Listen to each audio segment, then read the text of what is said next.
Which of the following statements is are correct for the above compound. तो पहला option दे रखा था compound one possesses and axis of symmetry. तो एक चीज़ तो बताया था तुम लोगों को, C1 एक्सिस ऑफ सिमेट्री हमेशा एग्जिस्ट करता है।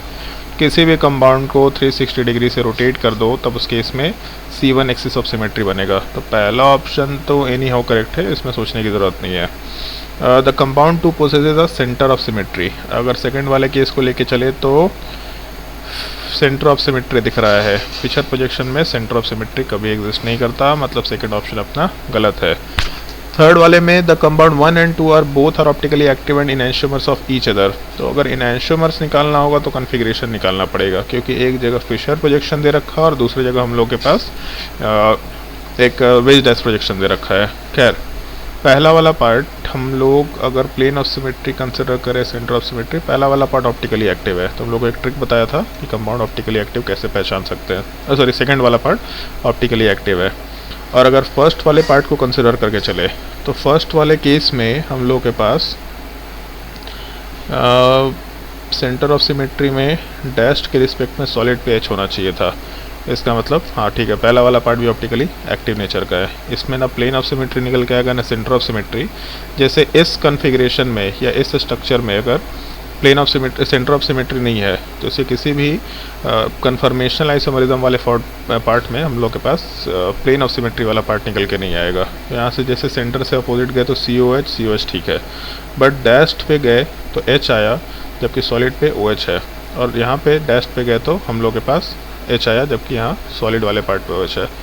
तो ये तो बिल्कुल centre of symmetry plane of symmetry दोनों नहीं, इसका मतलब ऑप्टिकली एक्टिव कंपाउंड लेके चल सकते हैं हम लोग। और अगर ऑप्टिकली एक्टिव कंपाउंड ले रखे हैं तो इस केस में दोनों ऑप्टिकली एक्टिव है, तो इस केस में हम लोगों को कन्फिग्रेशन देखना पड़ेगा। तो जैसे पहले वाले पार्ट की अगर बात करें तो सबसे हाईएस्ट प्रायोरिटी OH का हो जाएगा, फिर उसके बाद सेकेंड हाईएस्ट प्रायोरिटी अगर कंसिडर करें तो COH वाले पार्ट का हो जाएगा, और थर्ड हाईएस्ट प्रायोरिटी इस ग्रुप का हो जाएगा।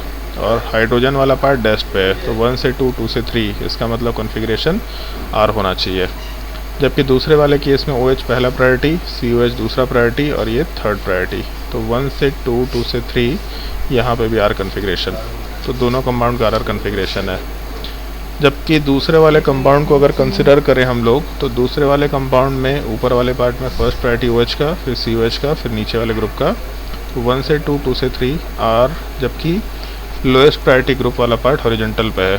तो अगर लोएस्ट प्रायोरिटी ग्रुप हॉरिजॉन्टल पे है तो कॉन्फ़िगरेशन हम लोग उल्टा कर देते हैं, मतलब S।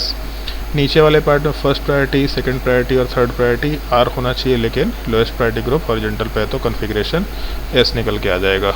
तो दोनों केसेस में S कॉन्फ़िगरेशन, जबकि पहले वाले पार्ट में दोनों में RR कॉन्फ़िगरेशन। तो R के सामने अगर S कॉन्फ़िगरेशन है, इसका मतलब इनैंशियोमर होगा, ऐसा हम लोग कंसिडर करते हुए काम कर सकते हैं, क्योंकि यहाँ पे सेम होने की कोई पॉसिबिलिटी नहीं है। मतलब कंपाउंड सुपर इम्पोज कभी भी नहीं कर सकता, तो सेम होने की तो कोई पॉसिबिलिटी नहीं है।